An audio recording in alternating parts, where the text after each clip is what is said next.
and welcome to the Let's Talk Football channel. Another podcast. Technically the second one. The videos in the week are more sort of review shows.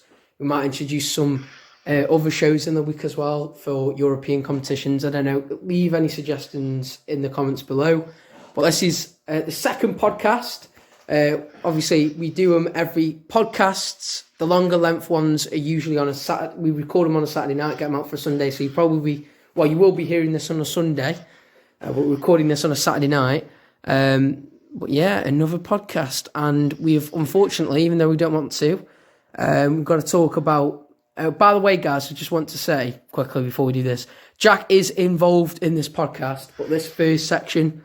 to do with the Stoke game and Stoke player ratings, Jack isn't taking part in, only because he wasn't able to watch or listen to the game. He had a lot on today. So it's just me and Ethan talking about this first bit. And then, don't worry though, quite soon into the video, you will, Jack is involved. It's just for this first bit. So, Brentford 2, Stoke 1. We went away to Brentford, we lost. I didn't think it was deserved. A deserved loss at all, to be honest. We at least deserved a point, maybe even all three with the way we played. I thought we were really unlucky, to be honest. What did you think, Ethan?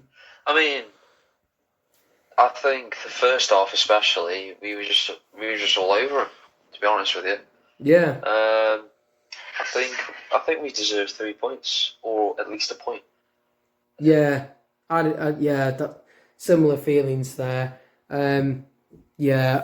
I just think it was really unlucky. I mean, their first goal was a screamer. Nothing you can do about it. Second goal, a bit sloppy defensively, maybe. I think we let the ball bounce in the box, and we gave Tony too much time to do a slide shot. I think somebody should be clearing that away before Tony even gets the opportunity to do that. And Tony was silenced all game. Yeah. It was literally just that goal. It was really lucky. If you hadn't watched the game, you would have thought, oh, classic Tony dominating a championship match. No way. He was silenced all game. Really lucky Tony to get a goal out of today. So anyway, we'll move on to player ratings then. So Ethan, if you'd like to do your player ratings. Starting with the starting 11. Gunn in goal today. Very solid once again. Very happy he's actually signed a deal with us until the end of next season. He made a really good save from Cajones. I don't know how to say his name, but there you go. Yeah. But obviously he conceded 2, so you can't really give him the 10 out of 10 spot. So I'd say a solid 7.5. Let's go with that. Yeah. Smith. Right back, played really well today. Obviously, in a good position to take possession and the advantage of Raya's miss kick, and to put us 1-0 up. Obviously, I'll give him a 7. Really good from Smith today, defensively as well. He was decent. Norrington Davis, our left wing back. Sorry. He offered us a decent outlet on the left-hand side, but he was very lucky not to be shown a second yellow to get him a red card, so... Yeah, I'll say a 6 from Davies today. Not his best game, but a decent game for him. Chester coming back into the side today, in the 5-back/3 back. His influence was really shown, but he couldn't see out the job in the second half, so I'll say a 6 again. Going on to the next player in Danny Batt. He took his responsibility of Tony with another player I will be mentioning in a minute. Tony was really quiet, as Warren said before. Yeah. So Danny Batt, I'll give him a 6.5. He played decent, but not too well, given the way he put the ball a lot, once again. And that's why I think James Chester should be starting. Yeah. Fair enough. In his place when we're in 4-back. Yeah. But going on to the big man, Harry Suter, always a big tactical, physical test against Tony, but he played it so well today with Danny Batt. I thought kept him so silent. I was worried about him from the preview show. Was it review? I think it was review. It was review I said about Tony.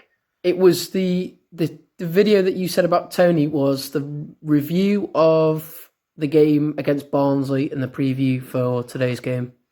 So the third one, Yeah, the third one. Yeah. So third video. Obviously, said in the third episode, third video out. Yeah. About Tony, very good striker. Will be in the Premier League soon. But Suter 7. Yeah. Haaland, he was busy, but Stoke needed him to turn the dominant rather than sprinkles of good stuff. You could say. That's literally all I say. Fair enough. I'd give him a 6. Yeah. Thompson, probably one of his better performances, but I still don't rate him as a Stoke CDM, which is his preferred position. I'll give him a 6 though. He was on a booking at half time, so I'll give him a 6. Coming up to Mccall, John Obi Mccall. This player, he just does everything for you as a CDM. He does. Gets the ball so many times, doesn't he? Yeah, great key tackles all the time. Yeah, he's just amazing. Yeah, and he's so I'm gonna guess so many clubs were after him, and he chose Stoke, and that's why we wanted him. He does everything for you in defence. Yeah, it's true. On the defensive side, anyway. I'll give him a 7 today. Really good. Nick Powell, another bad performance. 2 in a row, actually. He's just dead quiet. So I'm going to give him a 4. I think he was dead quiet. There's nothing he could do. But he had the ball, though. That's the thing. And he was still quiet, so... Yeah, he did get decent percentage... Well, decent amount on the ball, to be fair. Yeah, and he was quiet anyway. I'll let you carry on. So, the last player in the start 11, Brown. Jacob Brown. He scored, obviously, in the first 26 seconds. Yeah. But he played well. So, he put his yards in as well. See, this is the thing with him. He's in the formation that we play, either 4-3-3, with him going on the right, or in today, him going up front on his own. Yeah. He defended as well. He was putting the yards in to defend. Yeah. And you could see, but I still think he has a lot to offer. Yeah. So I'm going to give him a 7. Are we doing subs or? Yeah, why not? You don't need to give an explanation though, just a rating I'd say for the subs. Alright, Timon, I'll give him a 6. Yeah. Cousins, I'll give him a 6.5, and Vokes, I'll give him a 7. He played well today, Vokes. Holding up the ball and everything. Yeah. Then Clark, I'll give him a 5 because he just had not a lot to offer in the final stages. Like 8 minutes or what. So. Alright, well, fair enough then. So then, right. Fair enough then. I think they're fair player ratings, to be fair. So it's just moving on to mine then now. So Ethan, you just done Timon. So if you want to carry on, Cousins for Thompson. Hit the crossbar, man. I really wanted him to score. He deserved it as well.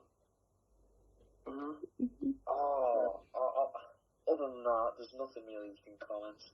Just defensively solid. Yeah.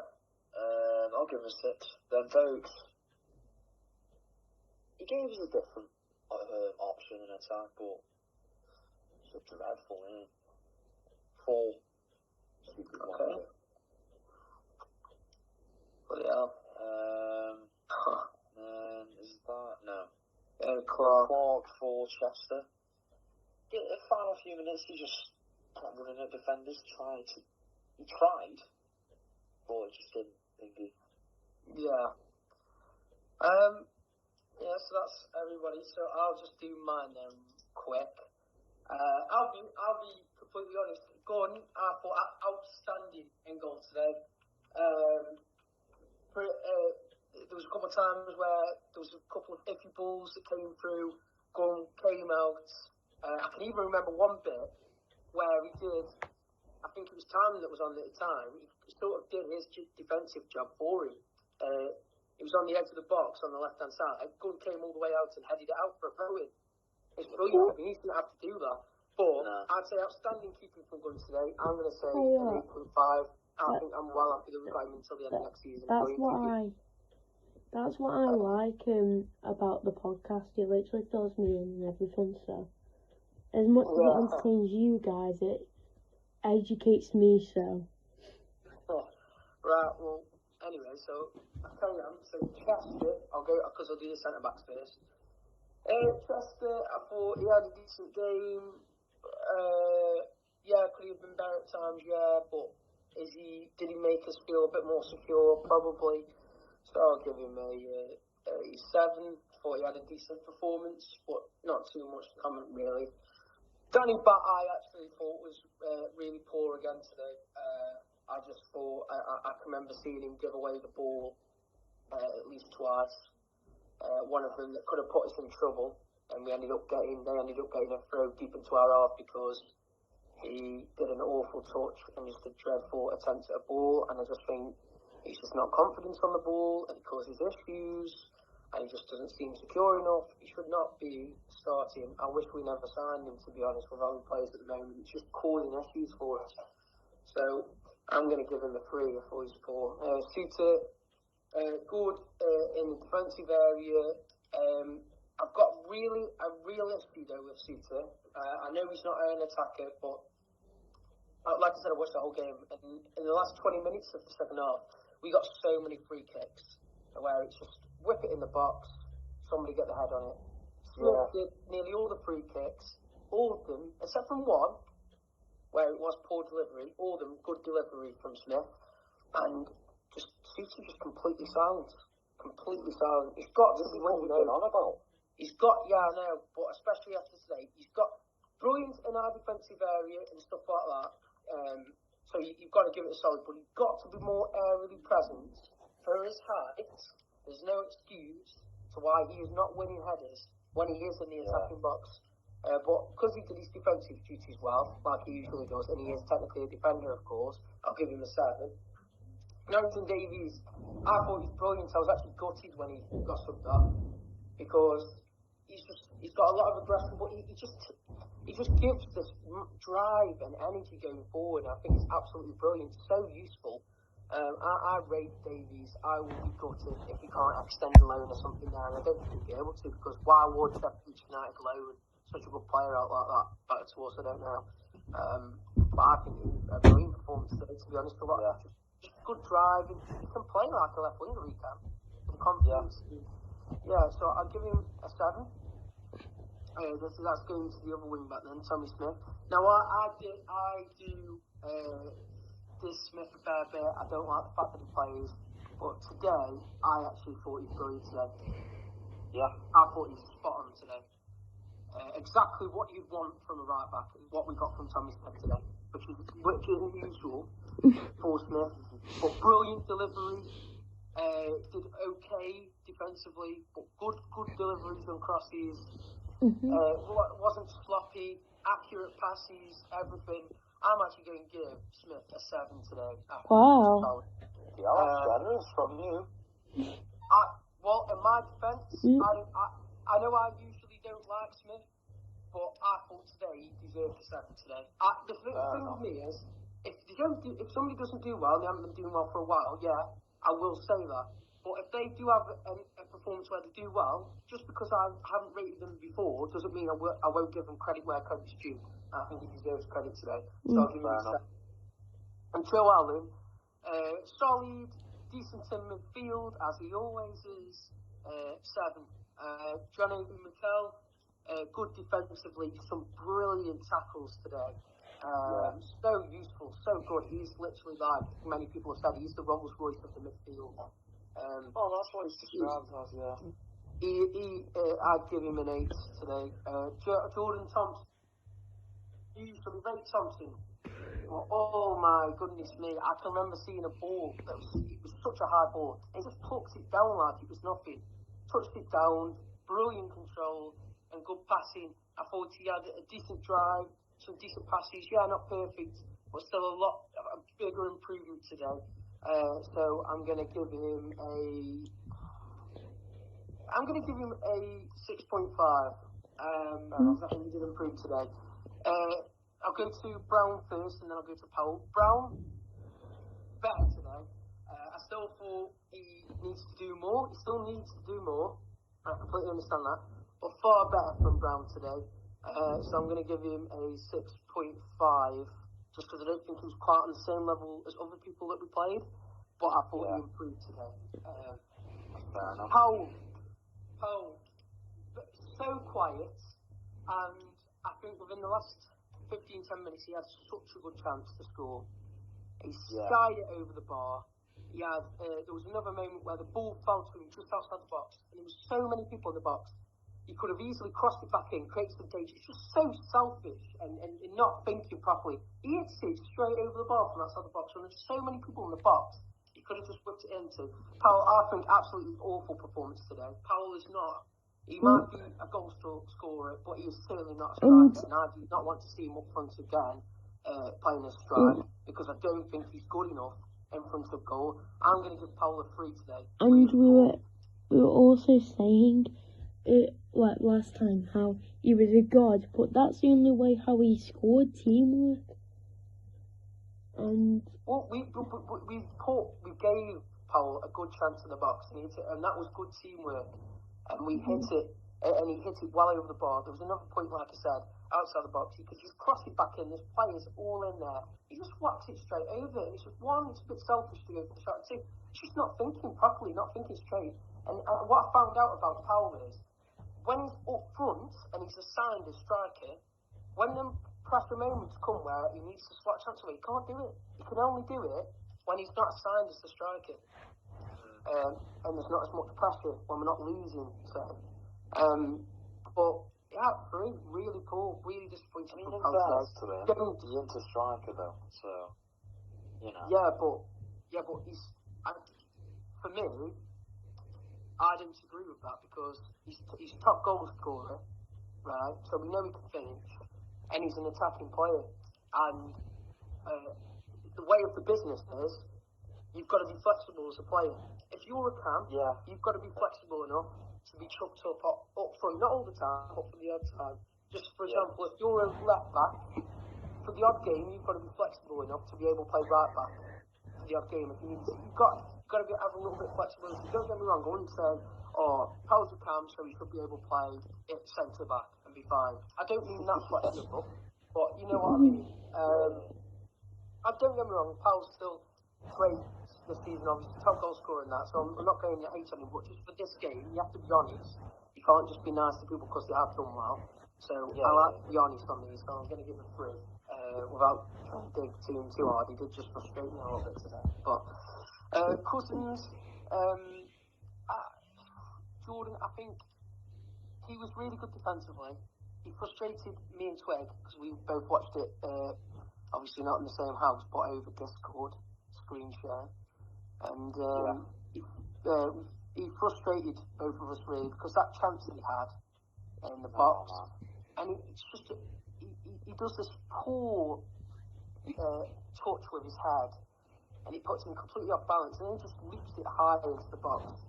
And anybody else, they just touch that down and they hit it, and it's at least going on target. But I'm not going to let that discredit him. He had some great tackles, brilliant defensively again today, so a 7.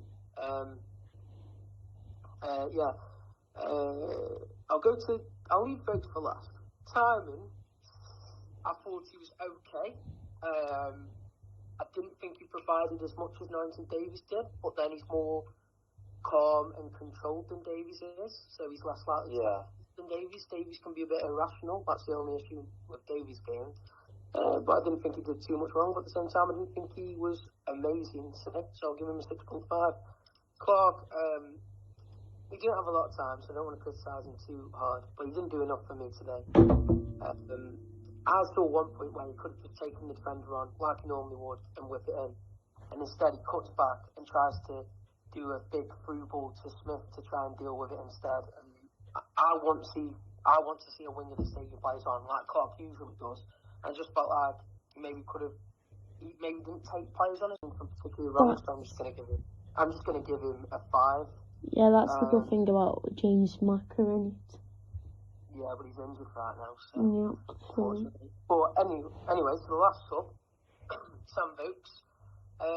Now we all have on here have all heavily criticised Vokes, and he's frustrating, and we need somebody better, and so on. But today he was absolutely solid, right? Everything that kicked his way, he dealt with it properly. He did. I saw a bit where he got the ball.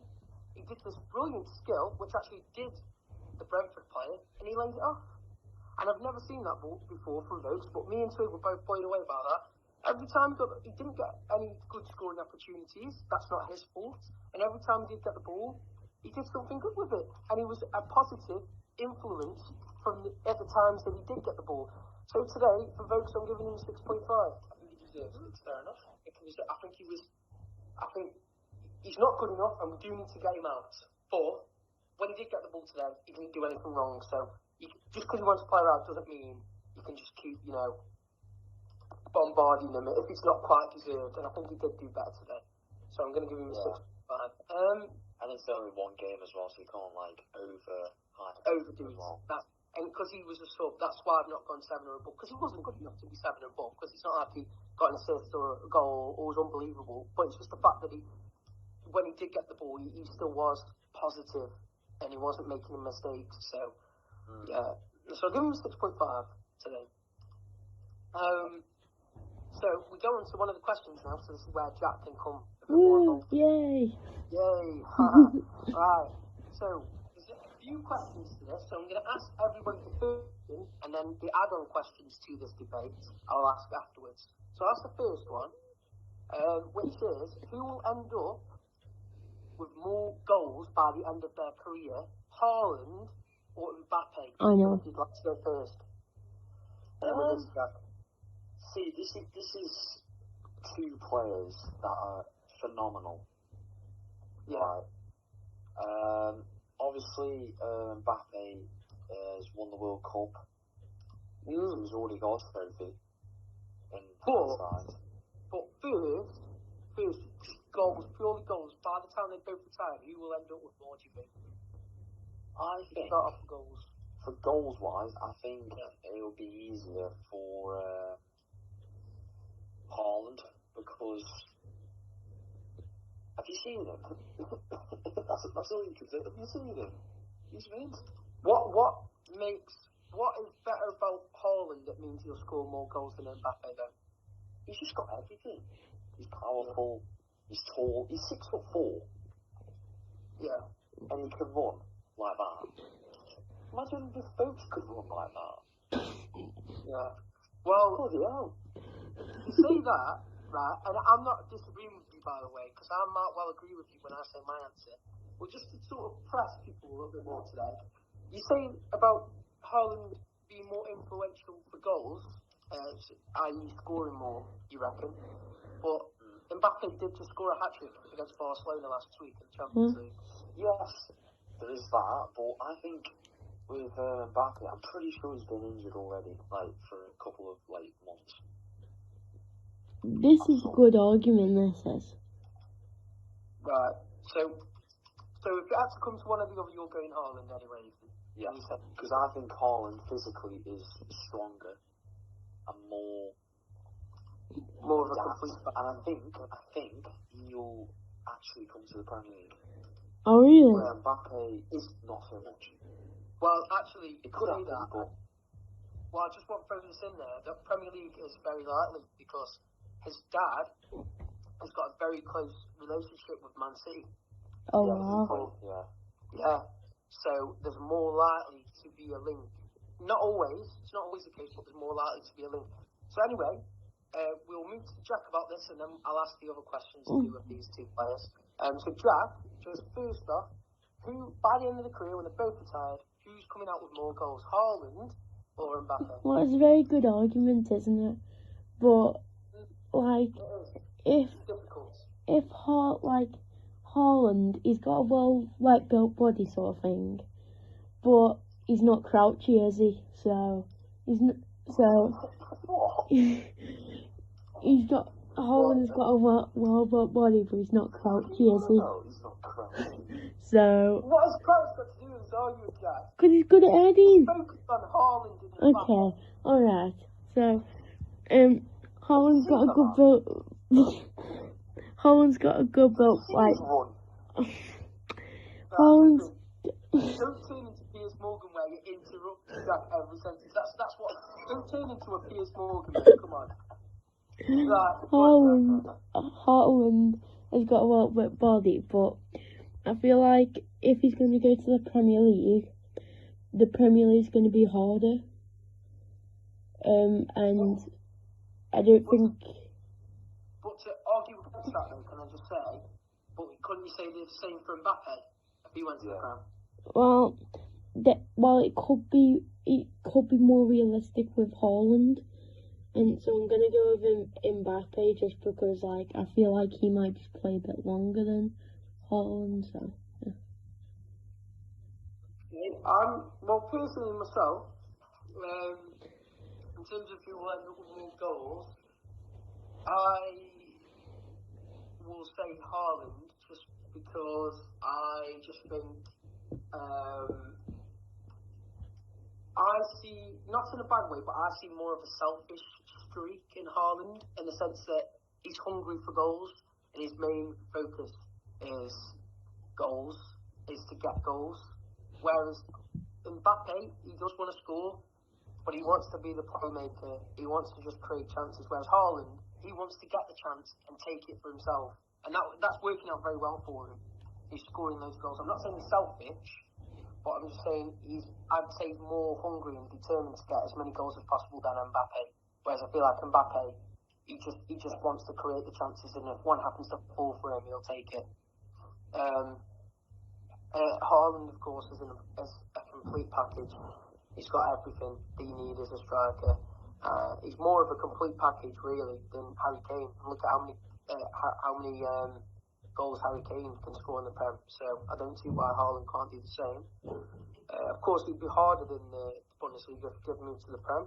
But I think there's some players that can do it in any league, and there's some players that can only do it in certain leagues. And I think Haaland is going to be one of those players that can do it in any league.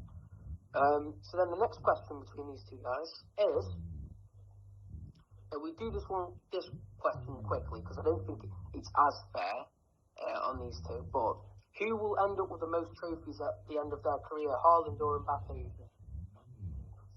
Well, I think this one's easier, to be fair. Depending on what happens to Haaland. Yeah. I think Mbappe will, and he already has. Yeah. Because he's got the World Cup. I'm pretty sure he's won the French League. And let's be honest, happens.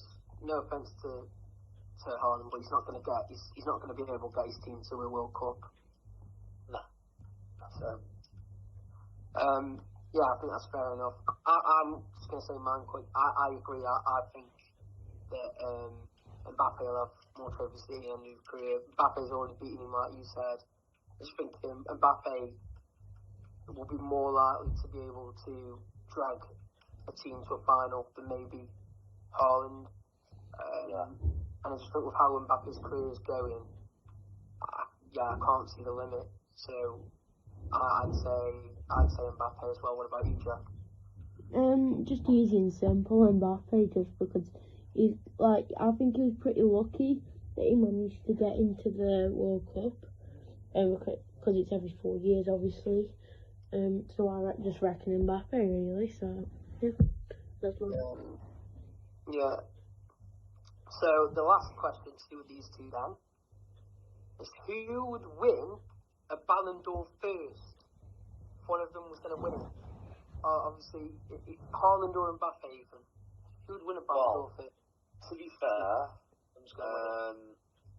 I'll give you another question. Well, another answer for who will win the Ballon d'Or next. I think he's got to be reserved to Lewandowski. To be fair. Yeah. But if that's between fair. them two. Well, between them two, who would win it first? Do you think in their career? I think just because he's around good players, so he makes them good. I think it will be Mbappe. Yeah. PSG usually have those in the bag. Dortmund don't have their own German cups in the bag, because of Bayern again. And in the Champions League, PSG have a stronger squad, so they're more likely to do something in the Champions League than Dortmund are in European tournaments. So I think it's got to be Mbappe, because I think Haaland and Mbappe will have similar stats in terms of goals and stuff. But I think then you have to look at trophies, and I think Mbappe is probably going to win far more based on the current teams. Obviously, they could move and things could change, but for now, looking at that, I'd say Mbappe. What about you, Jack? Mbappe, yeah. Yeah, give us one reason. Like, he's just got like a good team around him, hasn't he, really? Yeah, I mean, to be fairness to Jackie, you probably have the same ideas as us, really, on that. It's fair enough, really. So then we go on to this question then. Oh yeah, before you say anything, in the comments down below, who is better, Mbappe or Haaland? Put it in the comments. Yeah, that's good, actually. Saying that. Yeah, that's true. Yeah, put it in the comments, guys. Put it in the comments. Or, if you're interested in that question, comment below, and we could even set up a poll on the channel for it. And then we could do a vote and talk about it in the next video. Yeah, that won't be too bad. Yeah. Okay, so next question. So, Jesse Lingard, he's obviously gone to West Ham. He's scoring goals for West Ham. Big influence on them. And he's making goals. He's making goals too. And with the rise of his performances at West Ham at the moment,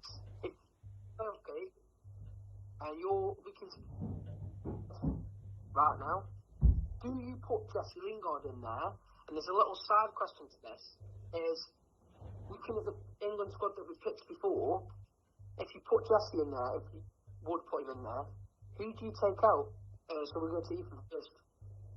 So with Jesse Lingard, his last performance of the World Cup was amazing. We've got to all agree on that, right? Yeah. The last time in 2018 played, he was class at that point. Yeah. And we're seeing glimpses of that 2018 Jesse Lingard. We are.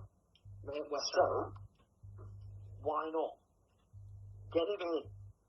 Get him in that squad. Right. Okay. Don't play negative. Play Jesse Lingard's way. Jesus Christ, Jesse Lingard's way. Bloody hell. Right.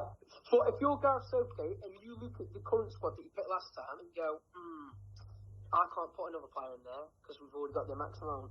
I've got to take somebody else to put Jesse in. Who do I take out of? I think we've got so many midfielders. It's got to be one of the midfielders, right? But which one though? It depends who's actually in the England squad.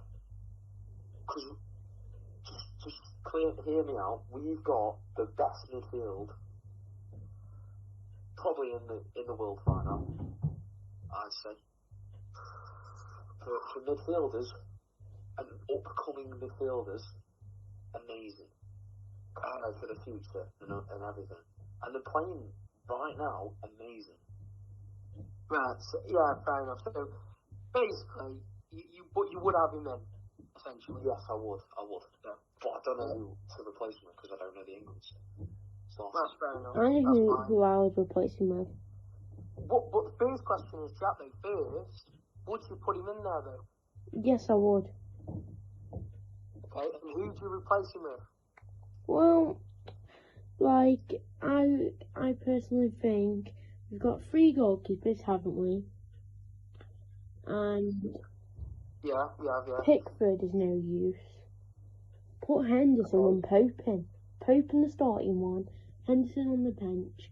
Get rid of Pickford, put him in there instead of Pickford.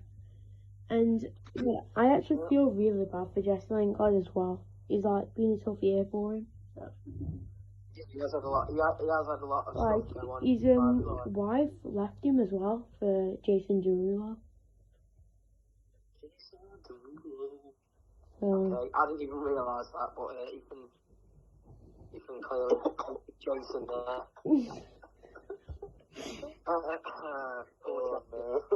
This podcast is about. He's got reminded about his wife leaving him for Jason Derulo, and then instead of getting moral support, all he gets is Ethan going, Jason Derulo.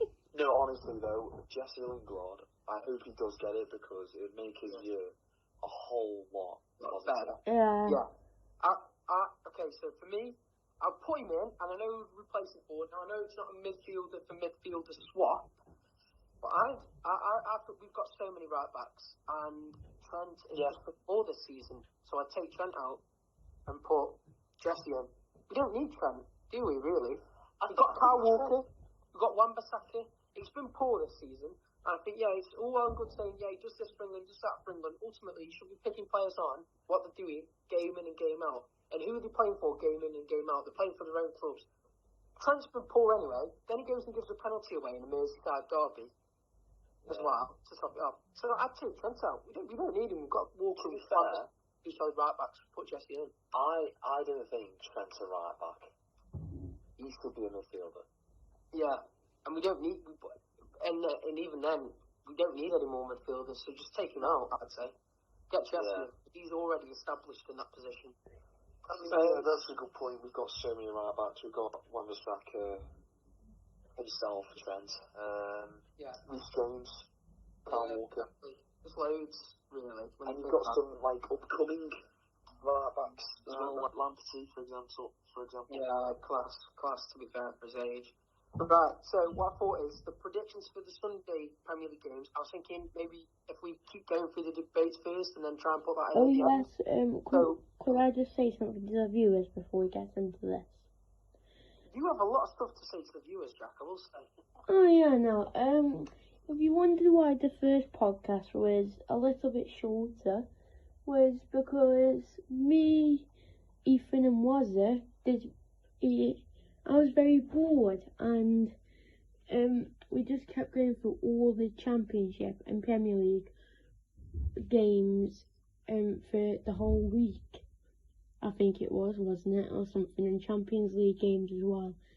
And we thought it was very boring, so that's why the last week's podcast wasn't as long as this one probably is going to be. So. No, it's because we went through all the predictions over the week. For Champions League, Europa League, Premier League and Championship, and you don't realise how many games there is in a week. So it was going on for about 25-30 minutes just doing predictions. We enjoyed doing the actual podcast, but we just felt that the predictions might have been a bit boring for you guys just because we did so many. That's why this week we're just going to do it for Sundays so that you get a little bit of predictions, but it doesn't get boring for anybody. That's all it was. But so we're going to the next question then, which is about Gareth Bale. Obviously been at Spurs since the beginning of the season. Well, Ethan, is Gareth Bale a helpful player for Tottenham, or is he just another issue? You've got loads of people doubting him, saying, he's not going to be like the Bale he was at Tottenham before. But in Europa League, you're seeing glimpses of him. Or his quality. But we see instances. We saw it got captured. Jose threatening to send him back to Madrid in a training session because of his work ethic. Apparently, he doesn't work hard enough in training.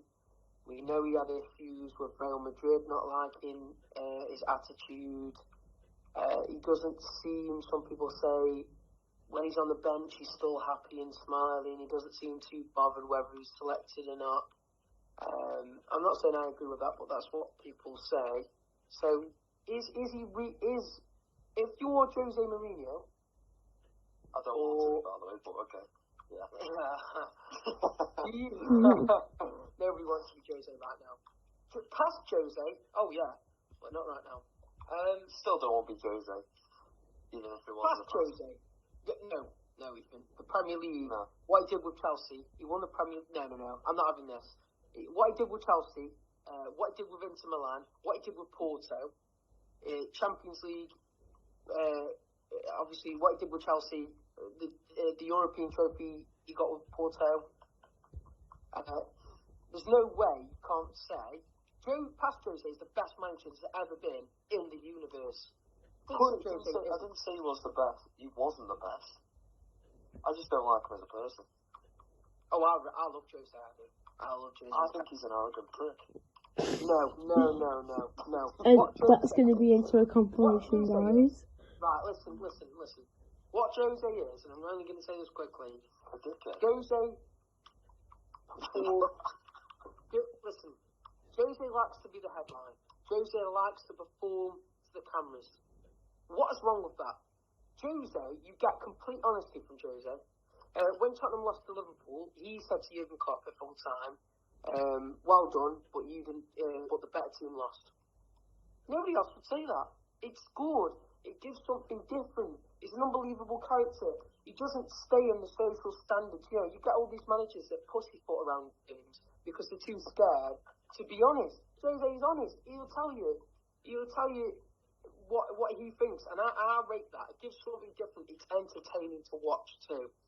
So I like him being in the Prem. I hope he stays in the Prem, even if it's not at Tottenham. Or come to the Championship, mate. Stir some more crap up in there. And Neil Walters that pussyfoot around things because they're too scared. To be honest, Jose is honest. He'll tell you what he thinks, and I rate that. It gives something different. It's entertaining to watch too. So I like him being in the Prem. I hope he stays in the Prem, even if it's not at Tottenham. Or come to the Championship, mate. Stir some more crap up in there. And Neil Warnock dissed our changing rooms, Stoke's changing rooms, and Jose actually defended our changing rooms when Tottenham came to that 6-5. He said they were very good. So, well, Neil Warnock's a prick anyway. No lies. Right.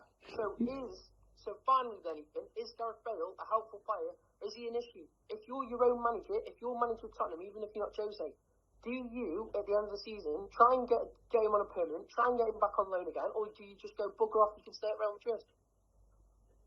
See, that's the thing. He's too focused on golf. So get him out now. You don't want him here. Okay. Right, so 1 minute you've been saying he's a useful asset and you see good spots, and next minute you say get him out. He's playing too much golf. To be fair, I do know what you mean about the golf. Yeah, he just seems to rate that more than football at times, with what he says. So Jack, if you are your own manager of Tottenham, based on how he's gone so far this season, when the loan finishes at the end of the season with Bale, do you let him go back to Madrid, or do you try and keep him at Tottenham? Just get him out. If he's sleeping on the bench, his heart's not in it, get him out. To be fair, I will say that incident, in fairness to Bale, did happen at Real Madrid, but he shouldn't be doing it anywhere. Yeah, it's true. To be fair. Don't get me wrong, he's a good footballer on his day. Yeah. I just think, yeah. I mean, I don't think he's, like, focused on it. Yeah, that's exactly what I think. If I was Tottenham, I'd just let him go at the end of the season, because I've heard Sky Sports and other things talk about what apparently they're paying for his wage. Tottenham are paying majority for the wage. They're not even paying his full wage, and they're paying apparently over 500k. Jeez. Not even his full wage. Right. That's crazy money. And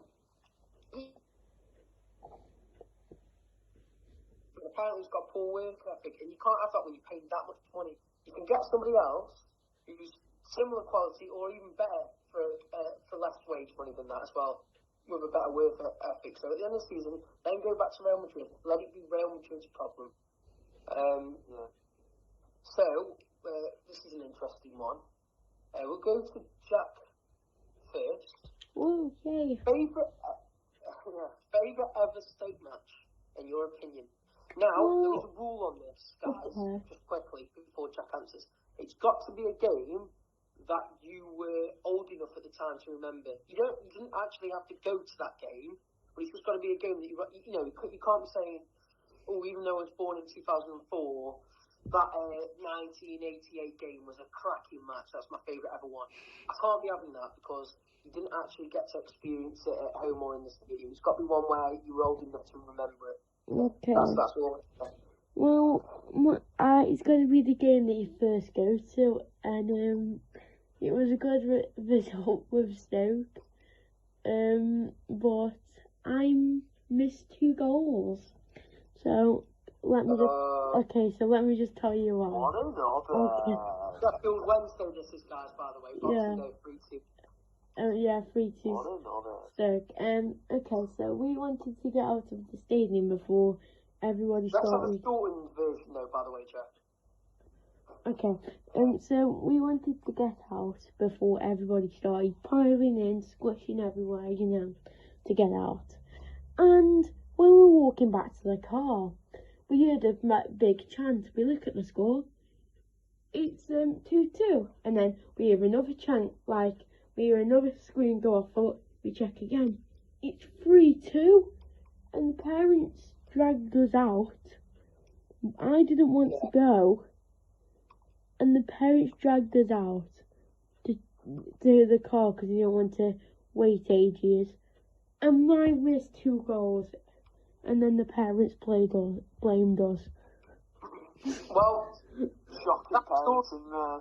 as a shame, but I will say it's a good lesson to everybody out there that if your team is not getting battered 4-5-0 and you're still losing by a goal or 2 and you don't think you're going to do anything and you're wondering, should I just leave early? Just stay, because you never know in football. But would you say that game still, though, Jack, is your favourite? Well, it's just going to be first ever game, anything that was I enjoyed it when it went 1-0 up. And yeah, it's just best. It's just going to be your first game, Manny. And I thought it was the funniest as well, so. That's your opinion, fair enough. Ethan, favourite game? Well, I've been to quite a lot of Stoke games in my time. But it's going to be the last game I've been to, and that's Stoke 5, Hull 1. What a game. I bet you enjoyed that, didn't you? Mate, we were taking the piss out of the whole fans. Oh, imagine there's a Hull fan as well here now. By the Tigers.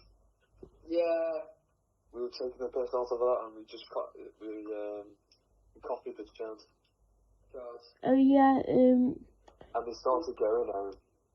So we started waving them off. Oh yeah, What a day. Warren, before you say what yours is, how many more subjects do we have before? Because it's starting to get on now. Alright, Jack, jeez. Just tell everyone, yeah. Yeah, bloody hell, Jack. I was just saying because... This is the final one. Oh, is it really? Okay, take as long as you want then. There's this, and then we're going through, I think there's 2, 3, maybe max 4 games tomorrow. We're just doing the Prem ones for tomorrow very quickly at the end, but there's only 4 games. It's just a score. But yeah. Okay, so my favourite ever Stoke match, in my opinion, is got to be, not my first one, because my first one was bad, because it was under Tony Pulis, and we lost 1-0 to West Ham at home. Charlie Adam hitting the bar on a free kick outside the box in the last minute of the game. He hit the bar, it went out, and the referee blew the whistle. So I had a season ticket for 4 seasons in a row. I saw a lot of good wins, but my favourite wins got to be, because I was actually in the stadium as well. 6-1 against Liverpool at home. Definitely my favourite game. I was in the stadium for it, and me and my granddad, unbelievably. I mean, their team was decent side. The goals we scored as well, brilliant. A couple of outside of the box bangers as well from Zonzi, Juve, Charlie Adams scoring, John Waters. Just brilliant. It wrapped up a brilliant season. And at half time we were 5-0 up. And I can remember my granddad saying to me at half time, it's moments like this that you'll never forget for the rest of your life. And it's so true. I'll never forget that atmosphere in the stadium and that win 6-1 on Steven Gerrard's last game for Liverpool as well. Brilliant. So I'll go with that. Anyway, so this is the final thing that we're doing now because Jack wants to ditch everybody on the channel. No, Okay. I'm joking. It's going to be the last topic anyway. So it's basically predicting the games for tomorrow, just for the Premier League, because I think more people are interested in the Premier League, to be perfectly honest. Popular, isn't it? Like the best league and the other issue is that, you start doing other leagues and it goes longer like it did last time, and you don't want to bore anybody with them. So we just want to keep it short and interesting. So we're going to do the matches just for tomorrow in the Prem. There we go. So I've got them up right here, in case you guys didn't know. So we start off tomorrow, 12 o'clock. Crystal Palace at home against Fulham. What's going to happen there, Jack? Okay. 1-1. That was interesting. His explanation was blah blah blah blah, and it was a 1-1. Yep. That's the type of analysis you get from Jack. Yep. Leicester, 12 o'clock kickoff. Leicester at home against Arsenal. Oh, actually, I've just remembered. We completely missed me and Ethan out on that. Wait, should we just go me for my 4 games and you guys for your 4 games then? Oh, go on then, if you want to do it like that then. Leicester at home against Arsenal. Jack, what's going on? Leicester win 2-0. Okay, Tottenham, it's 2 o'clock kickoff. Tottenham at home against Burnley. What's going on, Jack? 1-1. Okay, Chelsea at home, 4:30 kickoff, the main event, really, of the weekend, most people would say. Mm-hmm. Chelsea at home against Man United. That's going to be a tight game, isn't it, Jack? What's going to be the score there? United 2-1. Okay, Sheffield United at home, 7:15 kickoff. Sheffield United at home take on the current champions. I don't think it will be for long, Liverpool. So Sheffield United at home against Liverpool. What's going on there, Jack?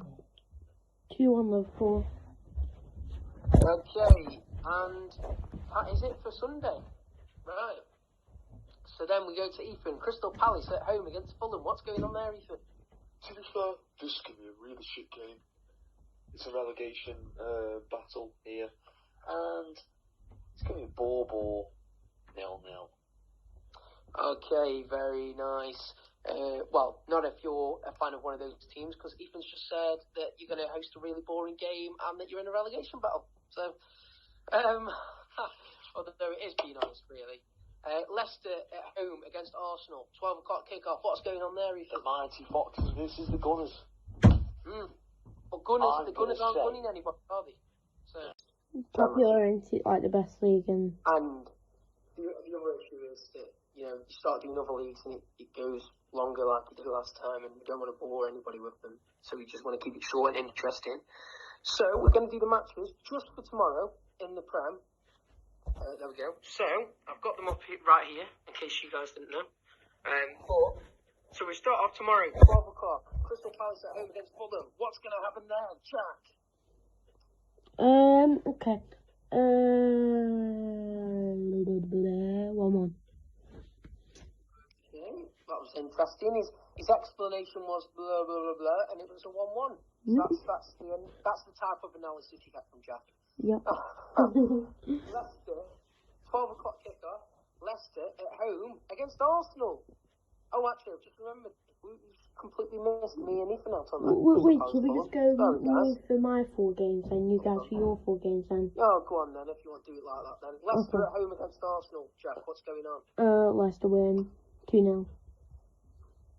Okay, Tottenham, it's 2 o'clock kickoff. Tottenham at home against Burnley. What's going on, Jack? 1-1. Okay, Chelsea at home, 4:30 kickoff, the main event, really, of the weekend, most people would say. Mm-hmm. Chelsea at home against Man United.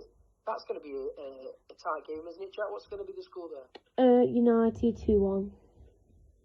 Okay, Sheffield United at home, 7:15 kickoff. Sheffield United at home take on the current champions. I don't think it will be for long. Liverpool. So Sheffield United at home against Liverpool. What's going on there, Jack? 2-1 Liverpool. Okay, and that is it for Sunday. Right. So then we go to Ethan. Crystal Palace at home against Fulham. What's going on there, Ethan? To be fair, this is going to be a really shit game. It's a relegation battle here. And it's going to be ball, 0-0. Okay, very nice. Well, not if you're a fan of one of those teams, because Ethan's just said that you're going to host a really boring game and that you're in a relegation battle. So, although it is being honest, really. Leicester at home against Arsenal, 12 o'clock kickoff. What's going on there, Ethan? The mighty Foxes versus the Gunners. But the Gunners aren't winning anybody, are they? So, what's going on? To be fair. So, I'm going to say 2-1 Leicester. Come on, the Foxes. Okay, fair enough. So tomorrow, 2 o'clock kickoff, we move to Tottenham at home against Burnley. Tottenham really do need to start getting the points if they've got any chance of getting anywhere a European competition. But will they get some points tomorrow, Ethan? Yes, they will. And I think it's going to be a 3-1 win for Tottenham. Okay, then. So then the main event, many people would say, of the whole weekend for the Premier League, at least 4:30 kickoff. It's Chelsea at home against Ole Gunnar Solskjaer's Man United. What's going to happen there? This is a game you've got to watch. That's all I can say. Yeah, I'll be tuning in. Everyone's going to watch it if you're neutral. Yeah. If you're a Chelsea fan or a Man United fan, you're going to be bloody watching it. So I'm going to say 2-1 United. Okay then, right, United fans will be happy with that one. That does come true. Tomorrow, the last game of Sunday, 7:15, Sheffield United at home against Liverpool. What's going on there? I think this is going to be the biggest shock of the season. Yeah. I genuinely think this. Because Sheffield United at home, they're going to surprise Liverpool. And it's going to be a 1-0 victory for Sheffield United. Alright then. Well, okay. Alright, fair enough. I'll go through mine quickly then. Crystal Palace at home against Fulham. I think Fulham are going to win 2-0. Josh Magic, too good. I think he's going to be too good for Crystal Palace defence. He's a brilliant striker, I think. And then 12 o'clock kickoff, Leicester at home against Arsenal. I'm going to say Leicester will win 3-0 against Arsenal. Tottenham tomorrow, 2 o'clock kickoff at home against Burnley. I say that Burnley are going to win 1-0.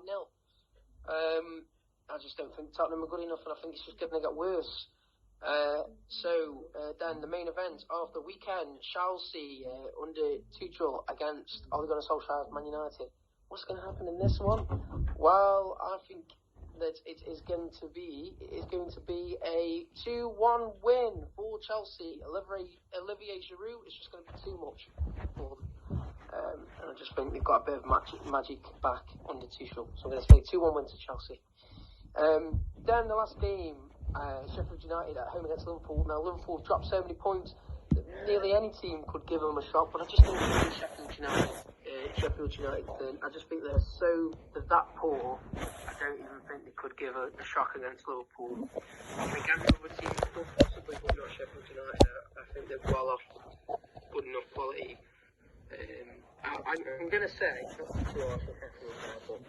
I'm going to say a 1-0 win to Liverpool. Probably most of the But that is all the games for Sunday. That is everything in this podcast.